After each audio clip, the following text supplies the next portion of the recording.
Bab 571 Apakah kau mencoba membunuh Ye Feng? Di Hauka TV adalah salah satu tempat hiburan paling mewah di Yangcheng. Di sebuah ruang pribadi kelas atas, Ye Cheng memeluk dua orang dan berteriak sekeras-kerasnya. Sekelompok pria dan wanita sedang bersorak. Pada saat ini, seorang pria buru-buru mendorong pintu kamar pribadi dan masuk. Tuan Muda Ye, ini berita besar. Ye Cheng agak kesal karena diganggu. Tidakkah kau lihat aku sedang bernyanyi? Minumlah segelas anggur sebagai hukuman sebelum kau bicara. Pria itu hanya bisa mengambil bir di meja dan meminumnya dalam satu tegukan. Ye Cheng merasa puas dan melemparkan mikrofon ke samping. Katakan padaku, apa berita besarnya? Pria itu buru-buru menyeka mulutnya. Saya baru saja menerima kabar bahwa Ye Feng sedang berkelahi dengan orang-orang dari geng Cheoxin. Ye Cheng tertegun sejenak sebelum akhirnya tak kuasa menahan tawa. Ada apa dengan anak ini? Beraninya dia memprovokasi Gao Junming. Dia pasti dipukuli habis-habisan kali ini, kan? Orang itu buru-buru menggelengkan kepalanya. Bukan, orang-orang dari geng Cheoxin lah yang dipukuli habis-habisan. Ye Cheng bahkan lebih terkejut. Berapa banyak orang yang dibawa anak ini? Hanya dia. Bagaimana dengan geng Cheoxin? Lebih dari 10. Kamu bercanda. Ye Cheng dan semua orang yang hadir mengungkapkan ekspresi ketidakpercayaan. Selusin orang melawan satu orang, dan akhirnya mereka benar-benar terbunuh. Apakah mereka pikir ini adalah film? Orang itu buru-buru menjelaskan, benar sekali, banyak orang melihatnya saat itu. Ye Feng terlalu galak. Orang-orang dari geng Cheoxin itu entah patah tangan atau kaki. Sungguh tragis. Ketika semua orang mendengar ini, mereka tidak dapat menahan diri untuk tidak saling memandang. Monster macam apa anak ini? Bukan hanya bakat bisnisnya yang luar biasa, tetapi keterampilan medisnya juga sangat kuat.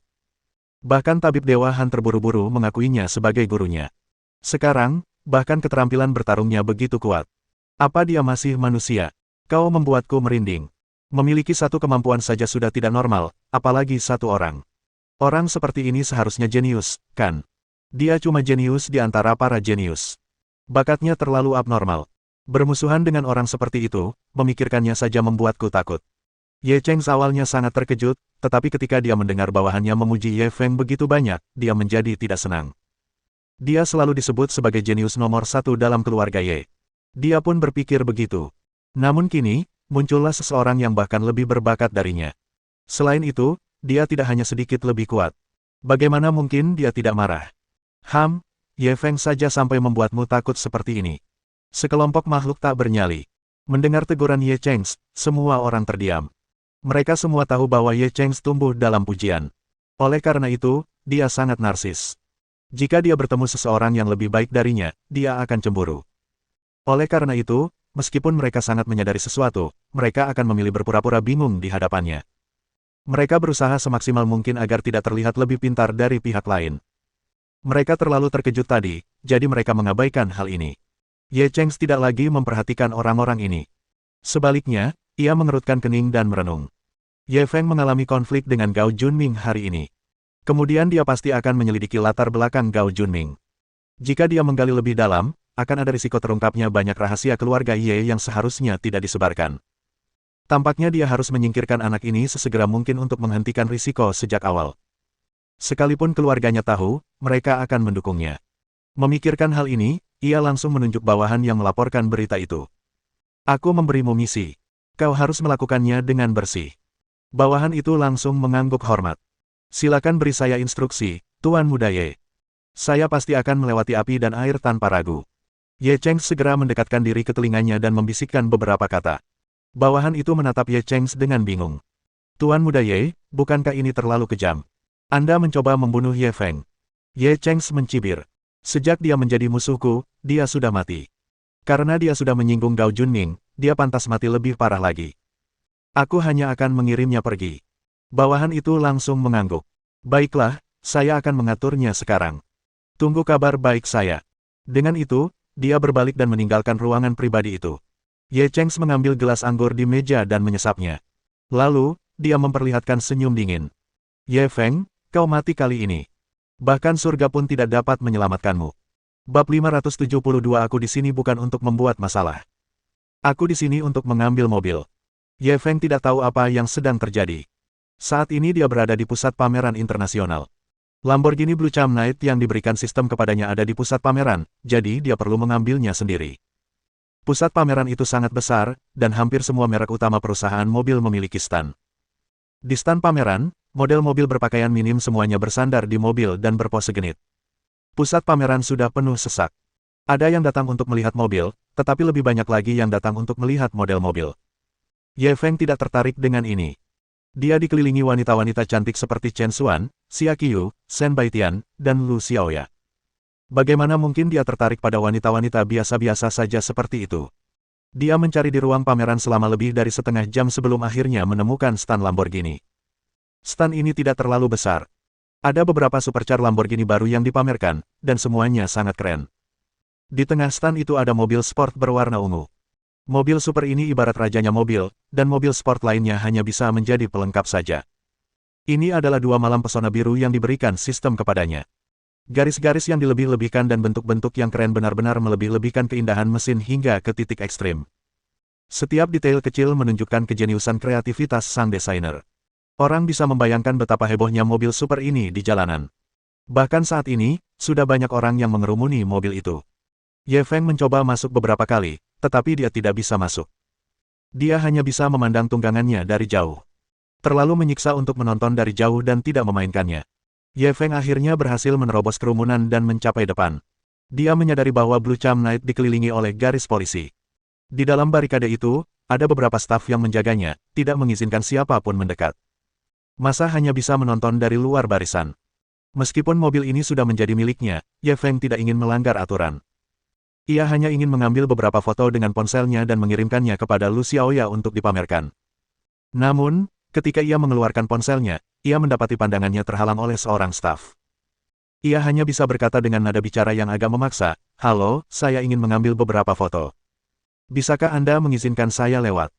Dia merasa nada bicaranya sudah sangat bersahabat, tetapi dia tidak menyangka staf itu akan menghampirinya dan menamparkan ponselnya. "Kamu lagi rekam apa? Kamu nggak akan sanggup beli meskipun kamu menawar." Untungnya, Ye Feng sigap dan menangkap ponselnya. Ponsel itu tidak jatuh ke tanah. Dia tak kuasa menahan cemberut dan menatap staf. "Saya cuma mau foto-foto. Sikap kerja macam apa ini?" Sambil berbicara, dia melirik kartu identitas anggota staf itu dan tahu bahwa namanya adalah Su Yucheng. Su Yucheng meliriknya dengan jijik. "Malam pesona biru ini buatan tangan. Hanya ada satu di dunia, dan harganya 500 juta yuan. Bisakah bajingan malang sepertimu membelinya?" Dia mungkin sedikit terganggu dengan kerumunan orang, jadi dia sedikit emosional saat bekerja. Kata-kata ini tidak hanya memarahi Ye Feng, tetapi juga memarahi orang-orang di sekitarnya. Lagi pula, itu adalah supercar seharga 500 juta yuan, dan tidak ada satupun dari mereka yang mampu membelinya. Oleh karena itu, mereka semua dapat dianggap sebagai bajingan malang, termasuk dirinya sendiri. Semua orang langsung bersemangat. "Apa yang kamu bicarakan? Bukankah kamu memamerkan mobil ini agar orang-orang bisa memotretnya?" "Benar sekali. Siapa bilang cuma orang mampu yang boleh foto? Kamu diskriminatif terhadap konsumen. Banyak sekali perusahaan mobil yang hadir di pameran otomotif, tapi saya belum pernah melihat satupun perusahaan mobil yang berani menghina konsumen. Siapa di antara kalian yang merekam kata-katanya tadi? Posting di internet agar semua orang bisa melihat wajah mereka." Su Yucheng mengabaikan pertanyaan semua orang. "Apa aku salah? Apa kau punya satu di sini yang bisa kau beli? Apa kau berpura-pura jadi master di sini? Apa kau memang pantas? Kalau kau mau lihat, lihat saja. Kalau kau tidak mau lihat, enyahlah." Semua orang terdiam. Dalam menghadapi perusahaan mobil semacam ini yang mengintimidasi pelanggan, mereka benar-benar tidak punya pilihan. Bahkan jika video itu diunggah daring, kemungkinan besar video itu akan segera dihapus oleh pihak lain. Bagaimanapun, konsumen adalah kelompok yang dirugikan ketika berhadapan dengan perusahaan mobil semacam itu. Ye Feng berbicara lagi. "Teman, bukankah kata-katamu terlalu kasar?" Su Yucheng meliriknya dengan jijik. "Kau pikir itu tidak menyenangkan? Pergilah saja. Lamborghini kita mengambil rute yang mewah. Kita tidak butuh sekelompok orang miskin sepertimu." Ye Feng juga sedikit marah. "Tahukah kamu apa artinya meremehkan orang lain?" Su Yucheng juga membantahnya.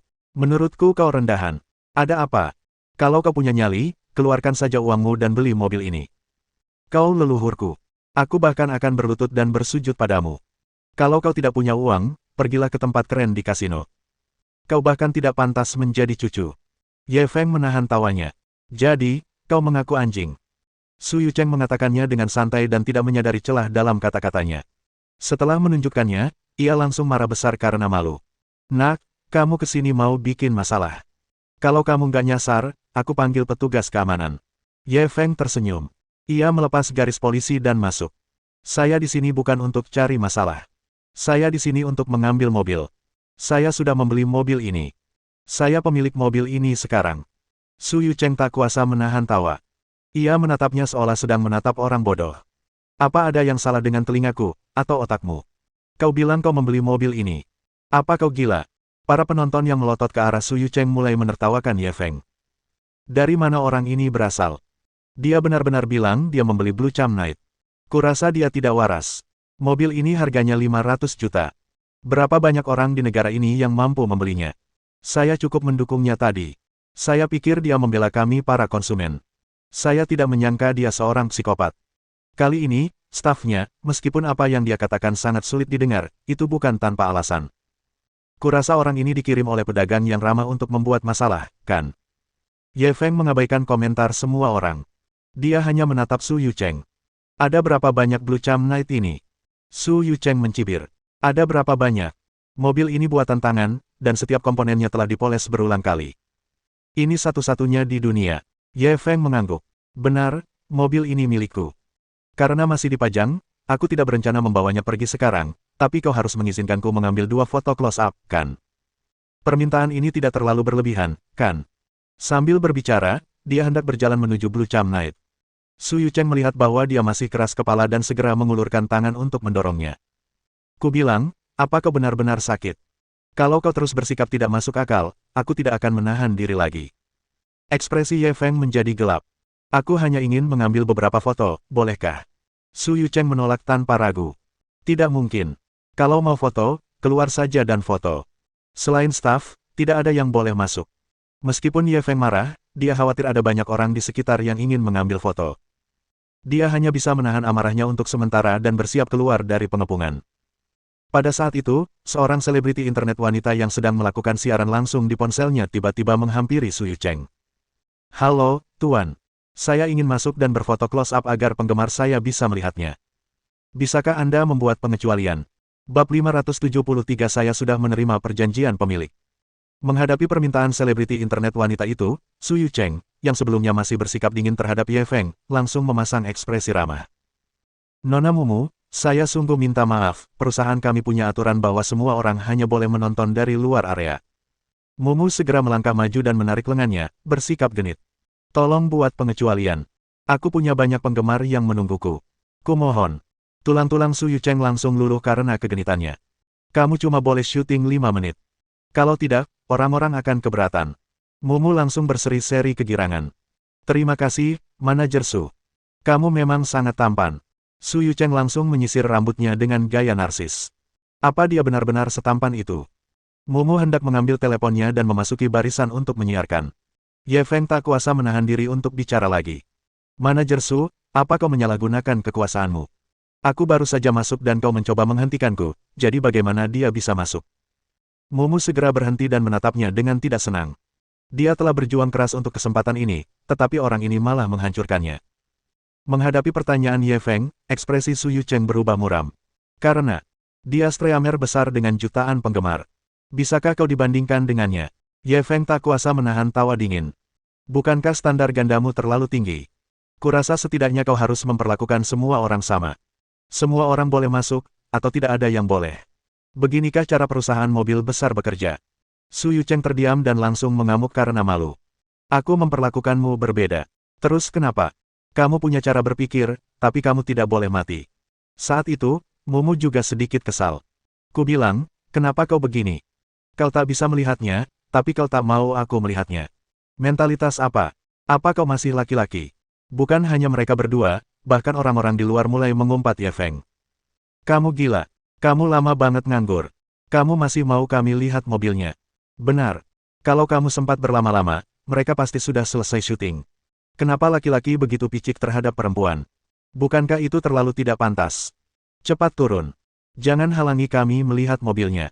Saya penggemar Mumu, jadi saya setuju untuk membiarkannya masuk dan menembak. Saya setuju. Kami semua setuju. Seketika, Ye Feng menjadi incaran semua orang. Su Yucheng menatap Ye Feng dengan bangga. Kau dengar itu? Kau saja yang keberatan. Kau pikir kau siapa? Hanya karena kau tidak ingin kami menembaknya, kami tidak akan menembaknya. Sambil berbicara, ia menoleh dan menatap Mumu dengan penuh rasa ingin tahu. Nona Mumu, silakan tembak. Kita lihat siapa yang berani menghentikanmu hari ini. Mumu tersenyum meremehkan pada Ye Feng. Ia hendak masuk.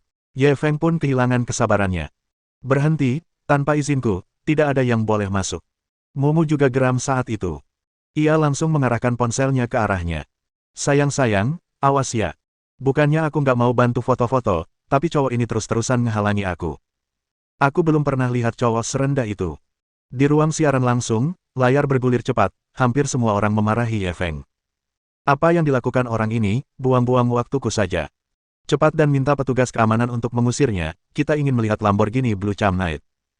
Kamu kelihatan seperti anjing, tapi pikiranmu sempit sekali, apa kamu laki-laki? Cepat merangkak ke arahku, jangan ganggu aku melihat mobilnya. Ponsel Mumu hampir mengenai wajah Ye Feng. Inilah ritme kematiannya. Ye Feng melambaikan tangannya dan membanting teleponnya ke tanah. Mata Mumu memerah, dan air mata langsung jatuh. Ketika orang banyak melihat ini, mereka mengalihkan perhatian mereka ke Ye Feng sekali lagi. Bukankah kamu terlalu menjijikkan? Kamu benar-benar memukul seorang wanita. Wawasanku hari ini benar-benar luas. Ada banyak orang aneh di dunia ini, tapi ada juga pria yang tidak punya selera. Anjing gila siapa ini? Kenapa mereka tidak mengikat talinya dengan benar dan membiarkannya menggigit orang? Mana petugas keamanannya? Cepat usir orang ini. Dia bisa mengganggu pemandangan pameran mobil kita. Sebenarnya, Su Yucheng sudah memanggil 2 petugas keamanan. Ada pembuat onar di sini. Cepat dan usir dia. Kedua penjaga keamanan itu segera berjalan menuju Ye Feng. Pak, ikut kami ke ruang keamanan. Saat dia mengatakan itu, mereka ingin meraih lengan Ye Feng. Ekspresi Ye Feng menjadi gelap, dan lengannya gemetar. Kedua petugas keamanan itu kehilangan keseimbangan dan langsung mundur 2 langkah. Kemudian, mereka menatap Ye Feng dengan ketakutan, seolah-olah mereka tengah menghadapi musuh besar, tetapi mereka tidak berani melangkah maju. Ye Feng melirik semua orang dengan dingin. Aku takut ini akan memengaruhi pandangan semua orang terhadap mobil ini, jadi aku berencana meninggalkan mobil ini di sini dan memajangnya selama 2 hari lagi. Tapi aku berubah pikiran sekarang. Aku harus segera membawa pergi mobil ini. Karena kalian tidak layak, dasar bajingan malang. Dengan itu, dia melintasi batas dan hendak membuka pintu Blue Cham Knight. Su Yucheng segera bergegas maju.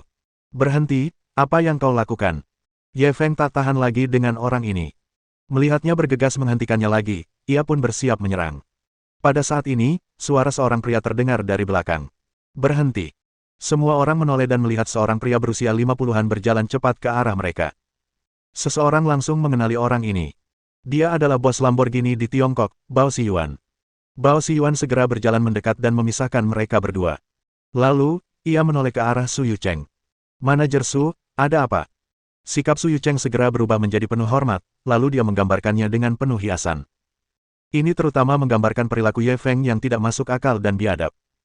Dia juga menyebutkan bahwa dia memandang rendah orang lain dan memperlakukan mereka secara berbeda. Setelah Bao Xiyuan mendengar ini, dia langsung berbalik menatap Ye Feng. Pak, saya sungguh minta maaf. Mobil kami sudah dipesan. Tanpa izin pemiliknya, Anda hanya bisa melihat dari luar dan tidak boleh mendekati mobil. Ye Feng tersenyum aneh. Saya sudah mendapat persetujuan pemilik. Mendengar ini, Bao Xiyuan langsung tercengang. Tuan, Anda tidak bercanda, kan? Bahkan dia belum bertemu dengan pemilik mobil itu, jadi bagaimana pihak lain bisa mendapatkan persetujuan pemilik? Ye Feng menatapnya dengan tenang. Karena akulah pemiliknya. Nama keluargamu adalah Ye. Bao Xiyuan benar-benar tercengang.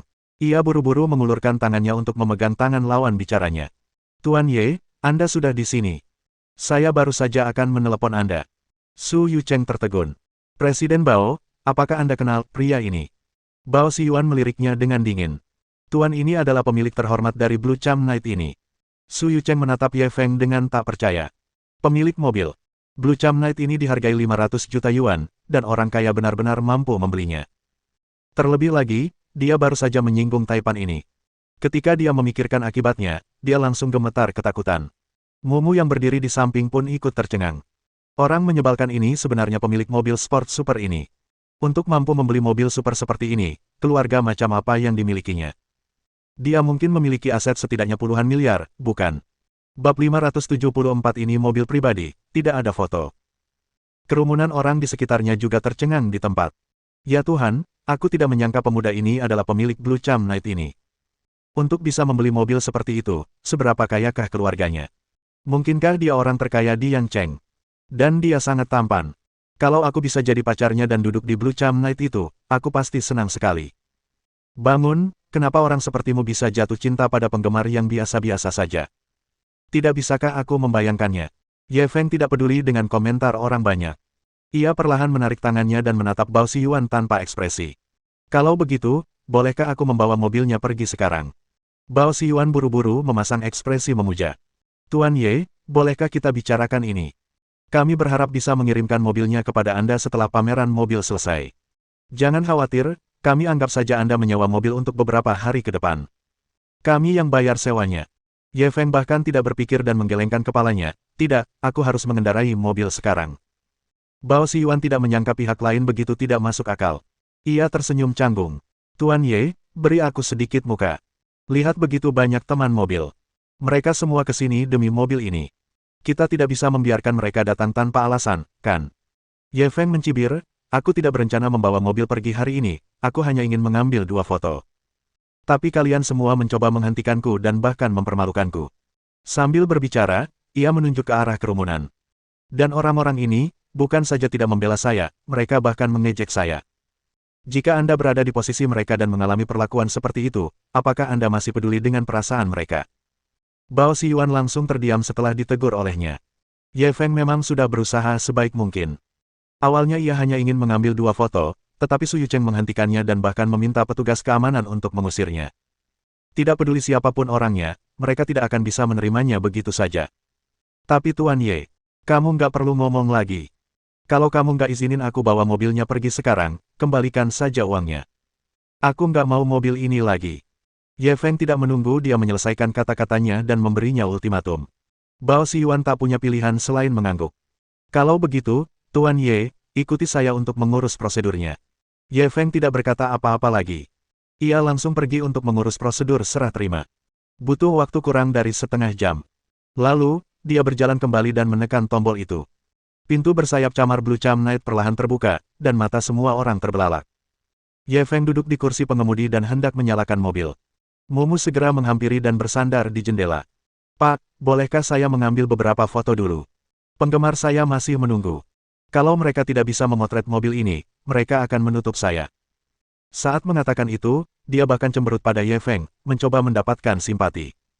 Namun, Ye Feng tidak mempedulikan hal ini. Mengesampingkan fakta bahwa penampilan wanita ini tidak ada apa-apanya dibandingkan dengan Lu Xiaoya, Chen Xuan, Xia Qiu, dan gadis-gadis lainnya. Sikapnya terhadapnya barusan membuatnya merasa sangat jijik. Maaf, ini mobil pribadi. Dengan itu, dia menginjak pedal gas dan mobilnya melaju menerobos kerumunan. Mumu menatap kepergian supercar yang menentukan itu dan tiba-tiba menghentakkan kakinya. Ia begitu marah hingga wajahnya memucat. Banyak penonton juga mulai mengeluh masam. Apa hebatnya? Bukankah itu cuma uang receh? Siapa yang kau pandang rendah?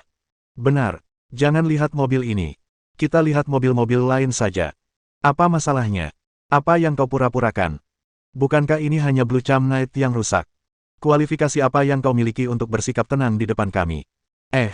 Tapi, dia punya modal untuk berpura-pura.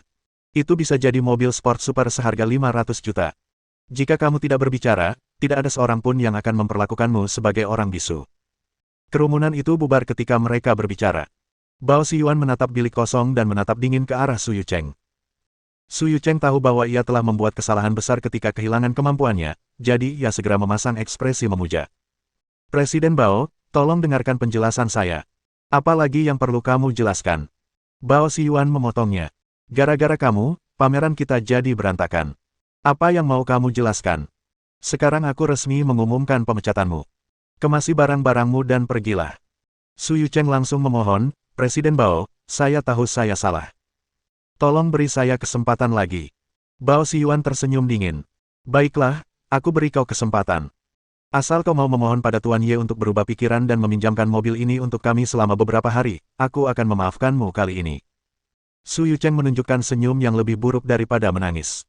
Presiden Bao, bukankah kau mempersulitku? Bao Xiyuan tak mau repot-repot mendengarkan omong kosongnya. Karena kau tak bisa, apa gunanya menahanmu?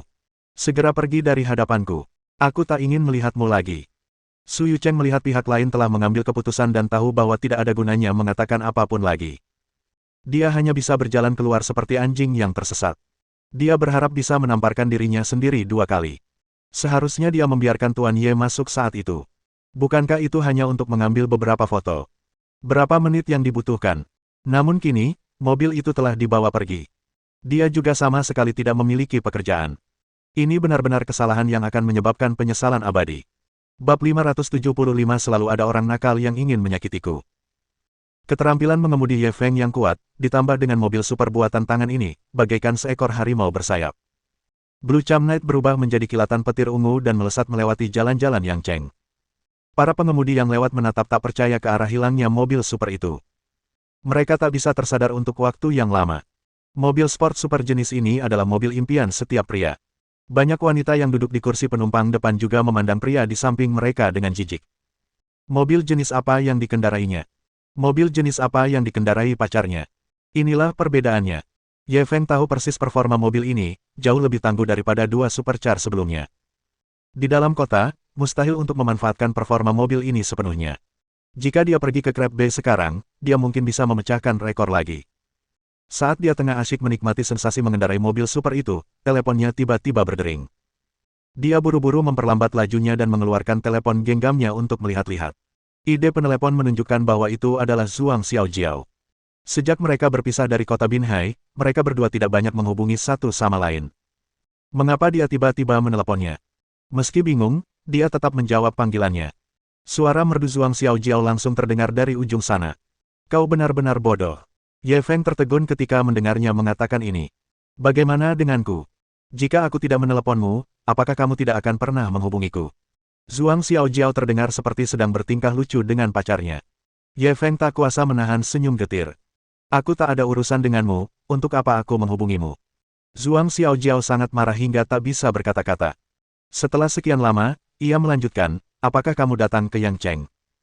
Ya, bagaimana kamu tahu? Apa yang bisa luput dari pandanganku? Sangat kuat, tentu saja.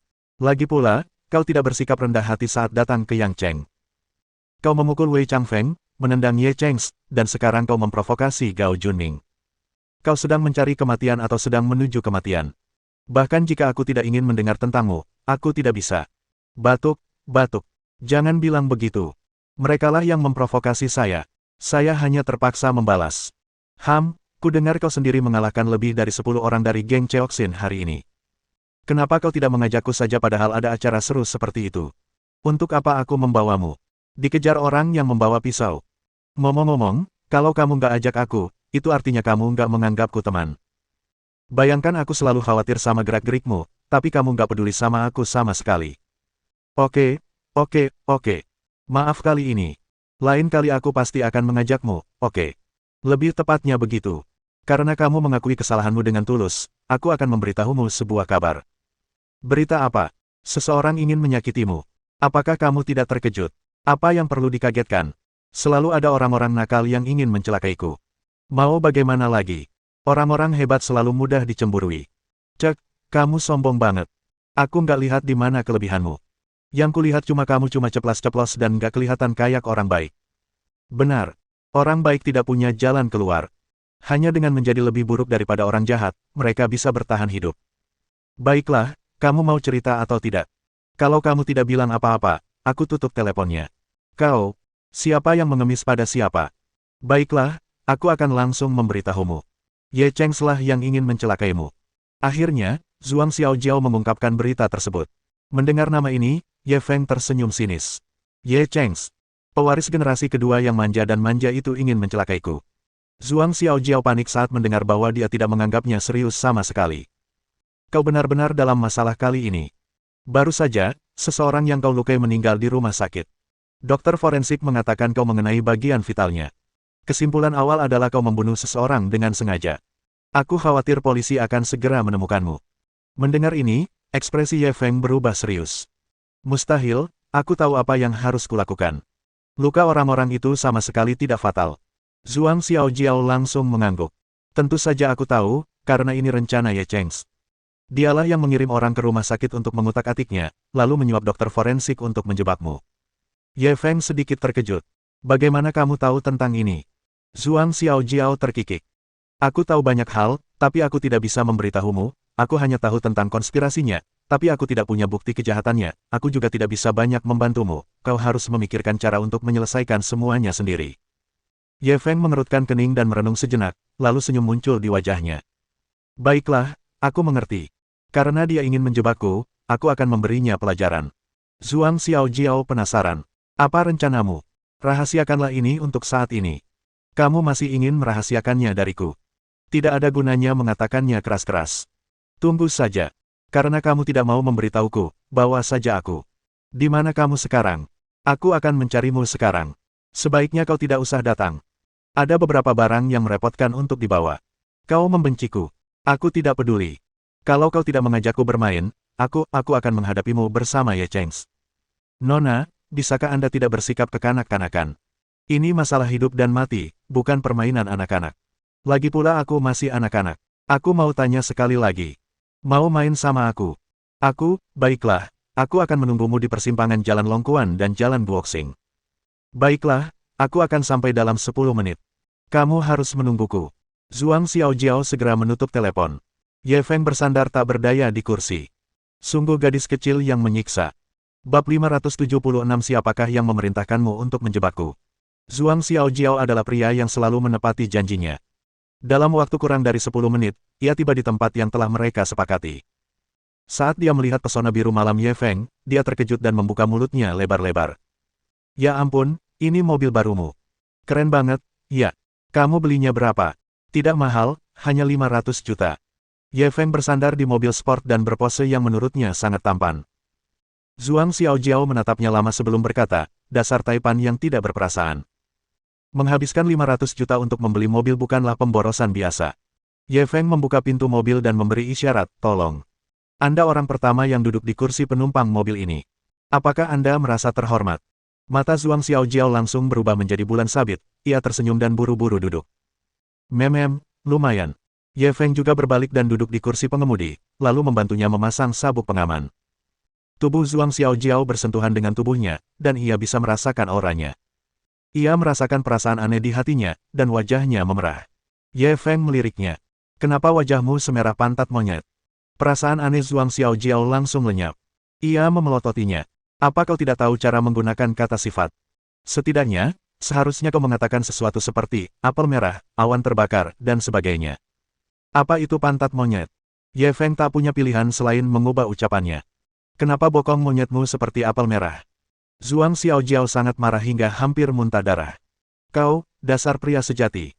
Ye Feng tersenyum, dia tidak bercanda lagi dengannya dan menyalakan mobil. Zhuang Xiaojiao menatapnya dengan rasa ingin tahu. Kita mau kemana sekarang? Sue Chong telah menjadi dokter forensik selama lebih dari 30 tahun. Pekerjaan ini sangat berat.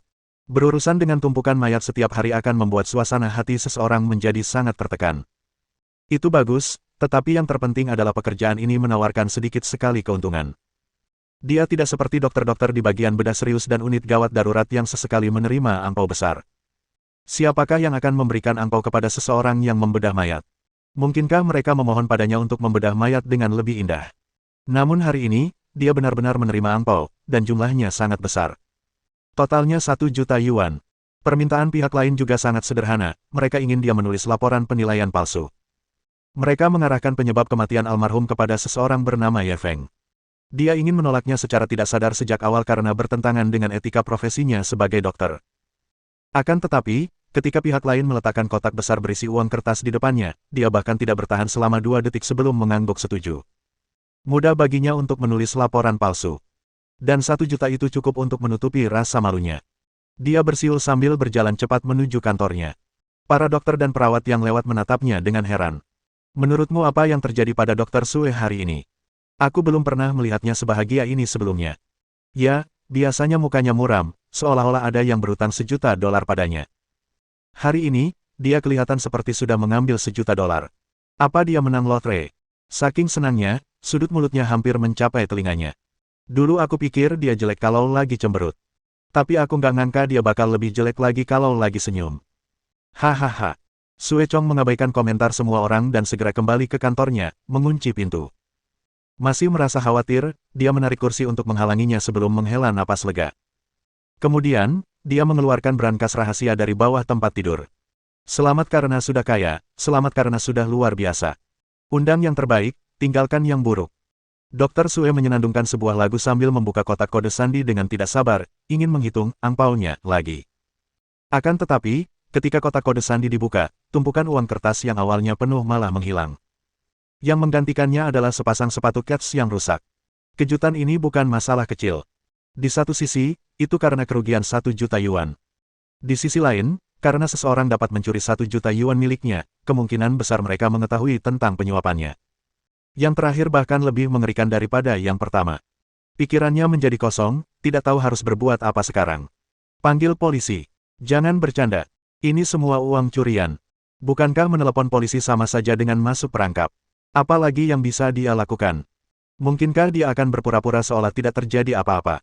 Kalau pihak lain melaporkannya atas tuduhan suap dan mengeluarkan laporan penilaian palsu, masa depannya akan hancur. Apa yang harus kulakukan? Apa yang harus kulakukan? Dia begitu cemas hingga hampir menangis. Tepat saat ia sedang dilanda kecemasan, tiba-tiba ia mendengar suara di belakangnya, "Dr. Sue, apakah Anda mencari ini?"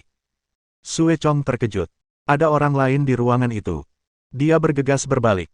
Seorang pria dan seorang wanita berjalan keluar dari balik tirai, masing-masing memegang sejumlah besar uang tunai. "Kau, siapa kau? Siapa yang mengizinkanmu masuk ke kantorku?" teriak Sue Chong buru-buru. Ye Feng tersenyum. "Bicaramu lebih keras, biar semua orang di luar bisa dengar. Kamu benar-benar menyembunyikan begitu banyak uang di bawah tempat tidurmu." Semua orang jadi bertanya-tanya dari mana uang itu berasal. Apa jatuh dari langit? Ekspresi Sue Chong langsung berubah. Ia buru-buru merendahkan suaranya. "Siapa kau? Apa yang kau inginkan?" Ye Feng melemparkan uang tunai di tangannya ke atas meja, lalu perlahan duduk di kursi dan meletakkan kakinya di atas meja. "Dr. Sue, jangan takut. Kami tidak ingin tahu dari mana Anda mendapatkan uang itu, dan kami tidak akan merampok uang Anda. Saya hanya ingin bertanya beberapa hal. Jika Anda menjawab dengan baik, saya mungkin akan memberi Anda lebih banyak uang." Sue Chong menatapnya dengan bingung. "Pertanyaan apa yang ingin kau tanyakan?" Ye Feng menatapnya. "Siapa yang menyuruhmu menjebakku?" Bab 577 Seni Iblis Macam Apa Ini? Sue Chong terkejut ketika mendengar ini. Kamu Feng." Ye Feng segera melaporkan namanya. Ketika Sue Chong mendengar nama ini, dia segera berbalik dan berlari. Sebelum dia bisa berlari 2 langkah, dia ditarik mundur oleh Ye Feng. "Kenapa kamu lari? Apa kamu merasa bersalah?" Ye Feng memiliki senyum mengejek di wajahnya. "Hati nurani yang bersalah apa?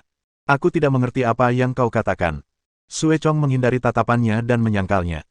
"Kamu tidak mengerti, atau kamu tidak mau mengerti? Perlu aku ingatkan?" Ye Feng menatapnya. "Aku benar-benar tidak tahu apa-apa. Kamu salah orang, iya." Sue Chong memperlihatkan ekspresi polos.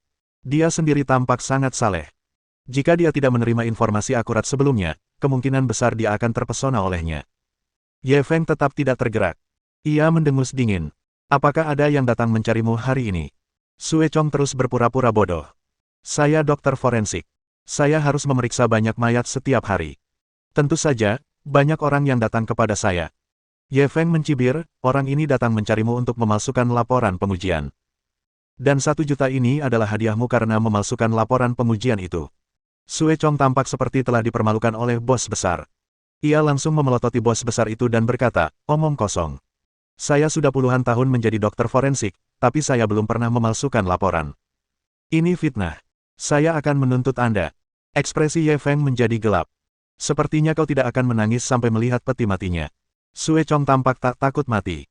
"Aku, Sue Chong, jujur dan benar. Apa yang telah kulakukan adalah apa yang telah kulakukan, dan apa yang belum kulakukan adalah apa yang belum kulakukan. Sekalipun kau memukuliku sampai mati, aku takkan menyerah." Melihat ekspresinya yang benar, Ye Feng curiga ada yang salah dengan informasinya. Apakah dia benar-benar menemukan orang yang salah? Bahkan Zhuang Xiaojiao pun bingung. Dia telah menerima informasi akurat bahwa Sue Chong lah yang memalsukan laporan tes. Hal ini tidak diragukan lagi. Namun, orang ini tetap menolak mengakuinya, dan mereka tidak punya bukti apapun. Mereka benar-benar tidak bisa berbuat apa-apa. "Ye Feng, apa yang harus kita lakukan sekarang?" Ye Feng tersenyum meyakinkan dan terus menatap Sue Chong. "Dr. Sue, asal kau jujur, aku bisa memberimu 5 juta, cukup untukmu hidup bahagia seumur hidupmu. Bagaimana?" Sue Chong memelototinya seolah-olah ia telah dihina. Kau mencoba menyuapku. Aku, Sue Chong, selalu jujur dan adil. Untuk apa aku mengalah demi uang? Orang hina sepertimu tidak pantas berbicara denganku. Silakan pergi sekarang juga. Ye Feng benar-benar kehilangan kesabaran. Sepertinya kau akan melakukan ini dengan cara yang sulit. Sambil berbicara, dia berdiri dan mendekatinya selangkah demi selangkah. Sue Chong langsung mundur ketakutan. Kau, apa yang ingin kau lakukan? Aku peringatkan kau, jangan bertindak gegabah. Aku akan menelepon polisi. Zhuang Xiaojiao dengan cepat menarik Ye Feng kembali. Jangan gegabah. Mereka datang ke sini untuk mencari bukti bahwa dia telah menjebaknya. Karena buktinya belum ditemukan, kalau mereka memukulinya duluan, selangkangannya pasti akan diolesi lumpur kuning. Kalau bukan kotoran, ya kotoran. Tetapi sekali lagi, Sue Chong ini memang sedikit rumit. Dapat dilihat bahwa Ye Feng juga tidak berdaya. Siapa sangka Ye Feng memasang ekspresi licik di wajahnya. Siapa bilang aku akan memukulnya? Aku tidak sebodoh itu. Zhuang Xiaojiao terkejut. Lalu apa lagi yang kamu punya? Ye Feng memasang ekspresi tak terpahami. Kau percaya aku bisa membuatnya bicara sebentar lagi? Zhuang Xiaojiao tidak mempercayainya. Mereka sudah membuang-buang waktu lebih dari 10 menit sekarang, dan mereka bahkan belum memperoleh informasi berguna apapun. Tetapi sekarang, Ye Feng mengatakan bahwa dia bisa membuat pihak lain berbicara dalam 1 menit. Bagaimana ini mungkin? Bahkan Sue Chong yang berada di sampingnya pun memperlihatkan senyum mengejek. Selama dia menggertakkan giginya dan tidak melepaskannya. Dia tidak percaya pihak lain dapat melakukan apapun padanya. Ye Feng berbalik dan menatapnya. Tiba-tiba ia mengajukan pertanyaan aneh. Dokter Sue, apakah Anda pernah melakukan akupuntur sebelumnya? Sue Chong tertegun. Akupuntur apa? Ye Feng memegang sekantong jarum perak di tangannya. Saya baru saja belajar akupuntur. Saya lihat limpa dan ginjal Anda lemah, dan jantung Anda juga agak lemah. Bagaimana kalau saya bantu Anda pulih? Ekspresi Sue Chong berubah dan dia buru-buru mundur. Kau, jangan bertindak gegabah. Aku peringatkan kau. Ye Feng tidak menunggunya selesai, ia menangkapnya dan mengikatnya ke kursi.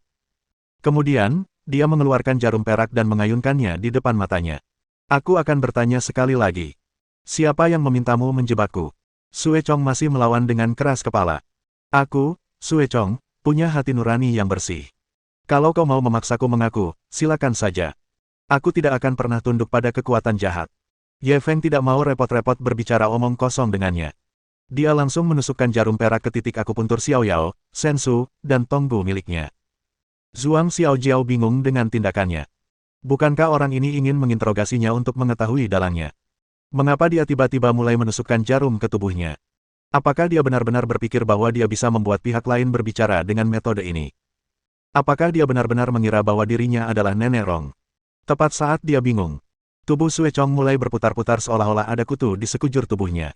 Wajahnya tak lagi setenang sebelumnya, melainkan tergantikan oleh ketakutan yang mendalam. Ye Feng, cepat lepaskan aku sangat gatal. Ye Feng menatapnya dengan tenang. Asalkan kau jujur mengatakan siapa yang menghasutmu untuk menjebakku, aku akan membiarkanmu pergi. Sue Chong memohon, saya sungguh tidak mengerti apa yang Anda bicarakan. Apakah Anda salah? Ye Feng tersenyum dingin. Dia tidak mau repot-repot bicara omong kosong dengannya. Pada saat ini, Sue Chong tidak dapat menahan tawa. Lalu, keadaan menjadi tidak terkendali, dan suara tawa semakin keras. Hahaha, kau menggelitikiku sampai mati. Hahaha, kumohon, lepaskan aku. Hahaha. Zhuang Xiaojiao merasa rambutnya berdiri tegak.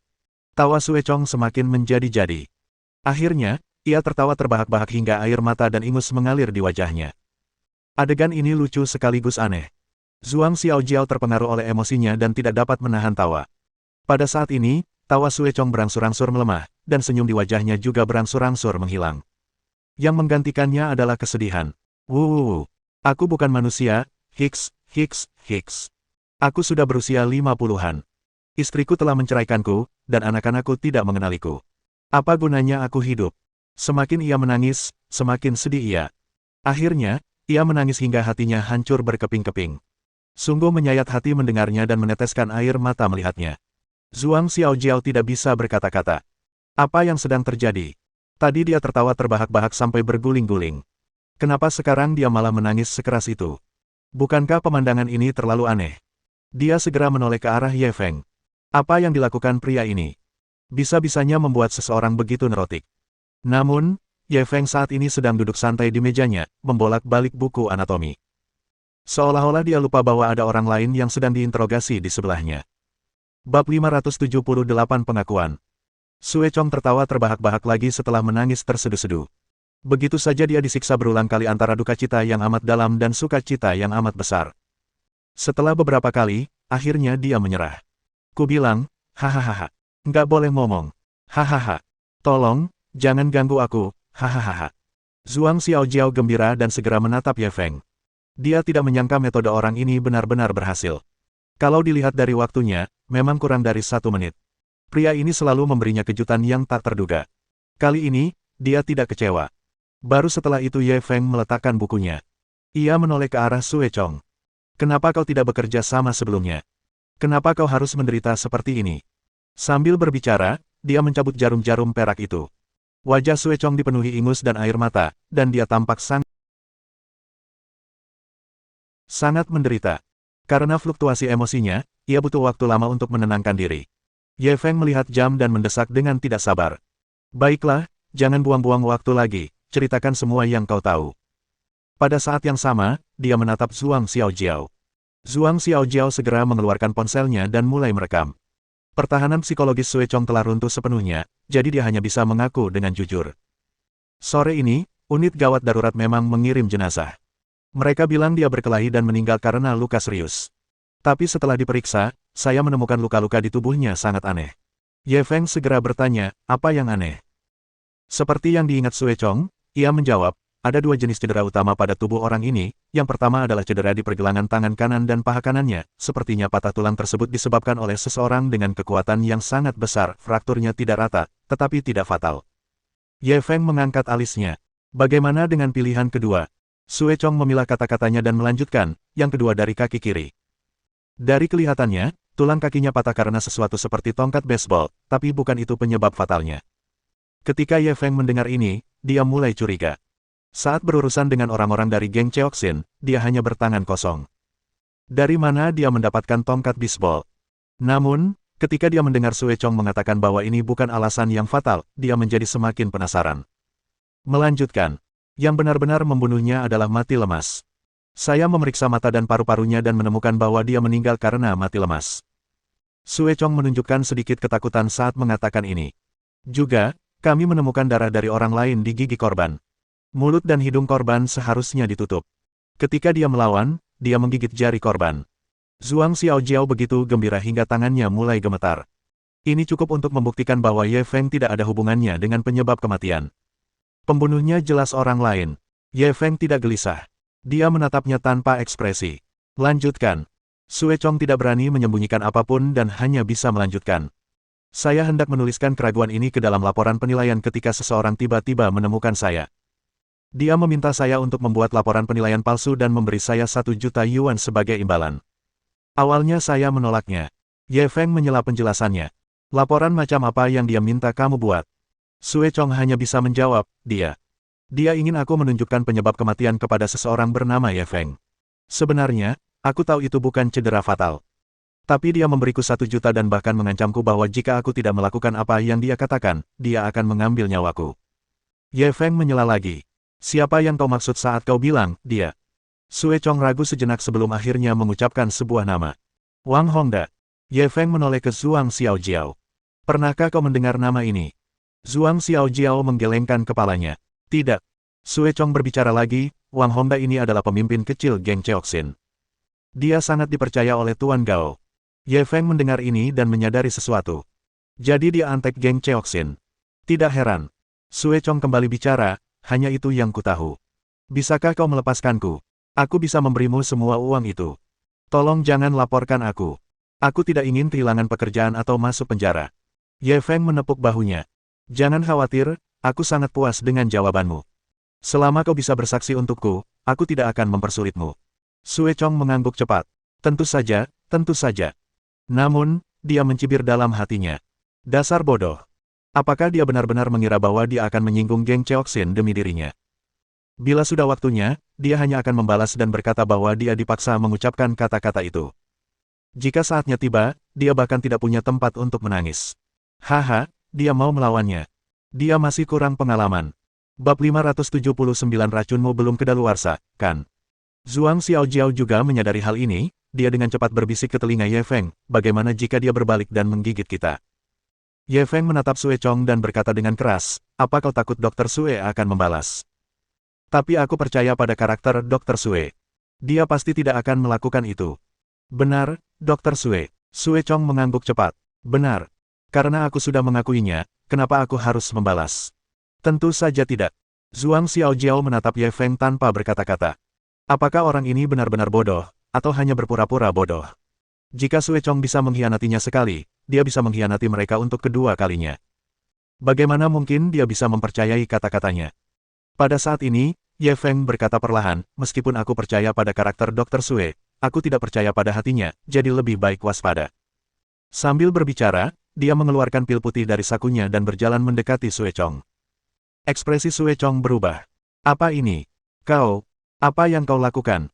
Ye Feng tidak memberinya kesempatan untuk bicara omong kosong. Ia membuka mulutnya dan menelan pil itu.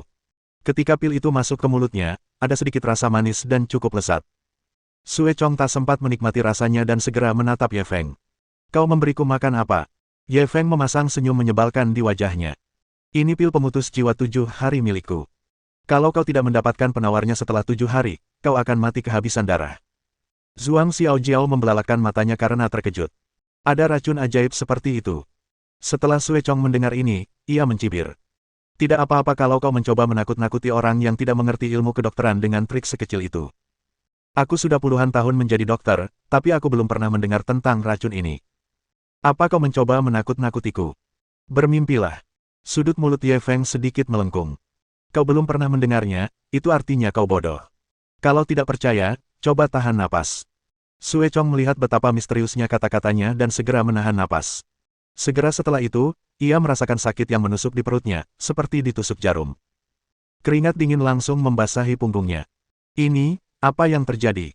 Dia menatap Ye Feng dengan tatapan kosong, seakan-akan dia melihat hantu. Ye Feng tersenyum sinis. Apakah kamu merasakan sakit yang tak tertahankan di perutmu? Ini efek dari pil pemutus jiwa 7 hari. Jika kamu tidak mendapatkan penawarnya setelah 7 hari, rasa sakitnya akan 10.000 kali lebih parah dari ini. Wajah Sue Chong pucat pasi karena ketakutan. Apa maumu? Aku sudah menceritakan semua yang kutahu. Tolong berikan penawarnya. Ye Feng memasukkan tangannya ke dalam saku. Jangan khawatir, apa gunanya bagiku jika kau mati? Selama kau bersaksi untukku dan membuktikan bahwa aku tidak bersalah, aku akan memberimu penawarnya. Sue Chong tidak berani main-main saat ini. Ia mengangguk cepat. Aku akan bersaksi untukmu. Aku pasti akan bersaksi untukmu. Senyum Ye Feng kembali. Benar, hidup kita sekarang terikat satu sama lain. Jika aku mati, kau juga akan mati. Dengan kecerdasan Dr. Sue, dia pasti bisa menemukan jawabannya. Dia mengangguk ke arah Zhuang Xiaojiao. Ayo pergi. Mereka berdua sudah berjalan ke pintu ketika mendengar Sue Chong bertanya dengan cemas, racunmu belum kedaluarsa, kan? Apa benar bisa bertahan sampai 7 hari? Jangan bertindak gegabah. Jangan khawatir, 7 hari ya 7 hari. Tak lebih, tak kurang. Ye Feng melambai padanya tanpa menoleh ke belakang, mendorong pintu hingga terbuka dan pergi. Setelah meninggalkan rumah sakit, Zhuang Xiaojiao menelepon seseorang dan mendapatkan lokasi pasti Wang Hongda 5 menit kemudian. Ye Feng tidak dapat menahan diri untuk tidak memiliki pemahaman baru tentang kekuatan di balik gadis ini. Setelah Wang Hongda melakukan ini, ia pasti akan menemukan tempat persembunyian yang sangat terpencil. Ia baru akan keluar setelah badai mereda. Namun, Zhuang Xiaojiao berhasil menggali tempat persembunyian pihak lain dalam waktu kurang dari 5 menit. Jumlah energi ini benar-benar menakutkan. Bahkan jika dia meminta bantuan Zhao Fulin, dia tidak akan mampu melakukannya dalam waktu sesingkat itu. Namun, dia tidak menanyakan latar belakangnya. Setiap orang punya rahasia masing-masing. Karena pihak lain tidak berinisiatif untuk memberitahu, jelas tidak nyaman baginya untuk mengetahuinya. Tidak perlu mencari tahu sampai ke akar-akar masalahnya. Setelah Zhuang Xiaojiao memberitahunya alamat Wang Hongda, ia menatapnya dengan ekspresi memuja. Itu. Bisakah kau memberiku satu pil 7 hari yang kau berikan tadi? Ye Feng langsung menatapnya dengan waspada. Apa yang ingin kau lakukan? Zhuang Xiaojiao terkikik.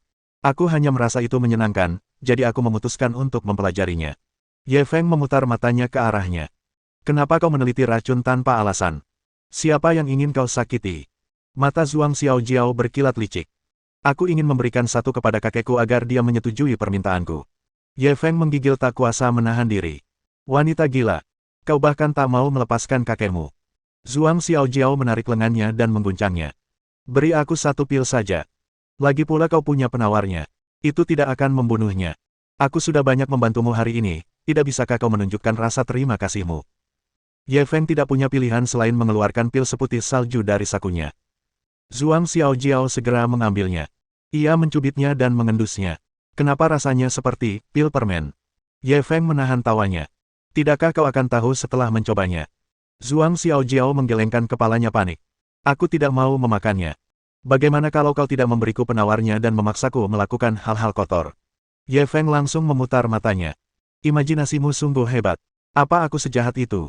Zhuang Xiaojiao meliriknya dengan jijik. Sepertinya kau belum cukup mengenal dirimu sendiri. Ye Feng tersenyum licik. Karena kau bilang aku jahat, maka aku akan menunjukkan betapa jahatnya aku. Sambil berbicara, dia merampas pil itu dari tangannya dan melemparkannya ke dalam mulutnya. Pil itu meleleh di mulutnya.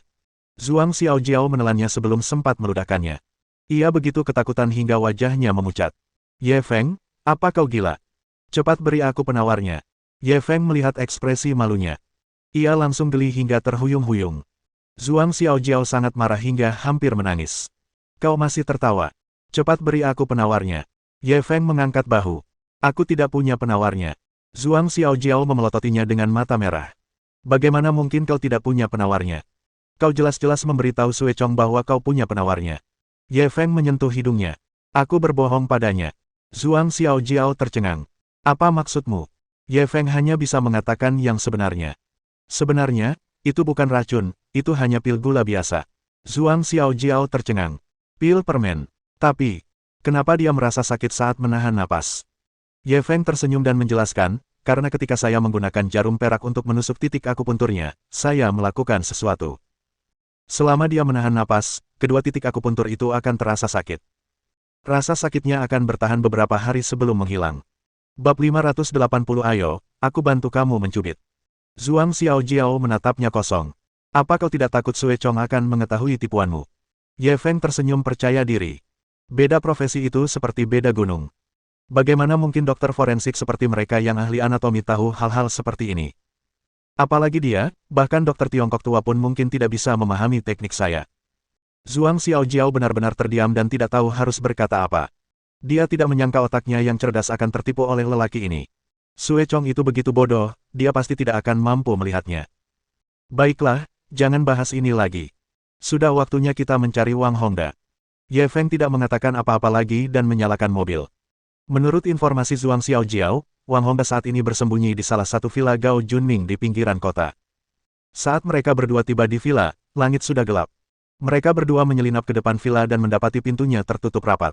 Mereka tidak bisa melihat apa yang terjadi di dalam. Zhuang Xiaojiao buru-buru merendahkan suaranya dan bertanya, apa yang harus kita lakukan sekarang? Ye Feng menunjuk ke dinding di samping mereka. Ayo kita panjat dindingnya. Zhuang Xiaojiao melihat ke arah jarinya dan melihat tembok itu setinggi 3 meter. Ia tercengang. Tinggi sekali. Bagaimana kita bisa masuk? Ye Feng tidak berkata apa-apa lagi. Ia mundur beberapa langkah, lalu bergegas maju. Jari kakinya mengetuk dinding 2 kali, dan ia melompat ke dinding setinggi 3 meter itu. Mulut Zhuang Xiaojiao terbuka lebar sehingga dia hampir bisa menelan telur. Melompat ke atap dan dinding. Ye Feng tidak punya waktu untuk berbicara dengannya. Ia melepas mantelnya dan menggantungkannya ke arahnya. Pegang erat-erat. Zhuang Xiaojiao mencengkeram mantelnya erat-erat. Ye Feng menariknya dengan kuat. Zhuang Xiaojiao duduk di atas tembok dan sangat gembira. Wahaha, ini sangat menyenangkan. Ye Feng buru-buru menutup mulutnya. Nona, kami pencuri, kami di sini bukan untuk main-main. Lalu, dia melompat turun lebih dulu. Dia mendarat dengan ringan tanpa menimbulkan suara apapun. Lalu, ia membuka tangannya dan menatap Zhuang Xiaojiao. Lompat ke bawah. Aku akan menangkapmu. Zhuang Xiaojiao sedikit takut. Aku tidak berani. Ye Feng tak kuasa menahan diri untuk memutar matanya. Bukankah kau cukup berani? Kenapa kau takut sekarang? Zhuang Xiaojiao tersentak. Tinggi sekali. Bagaimana aku bisa melompat? Ye Feng menunggu lama. Ia mulai tidak sabar. Kalau begitu kau bisa tetap di sana, aku pergi dulu. Setelah itu, dia berbalik dan berjalan pergi. Aku akan melompat, oke. Setelah Zhuang Xiaojiao selesai berbicara, dia melompat turun. Ye Feng tidak menyangka bahwa dirinya yang tadinya ketakutan setengah mati, tiba-tiba akan melompat turun. Karena tergesa-gesa, dia buru-buru mengulurkan tangan untuk menerimanya.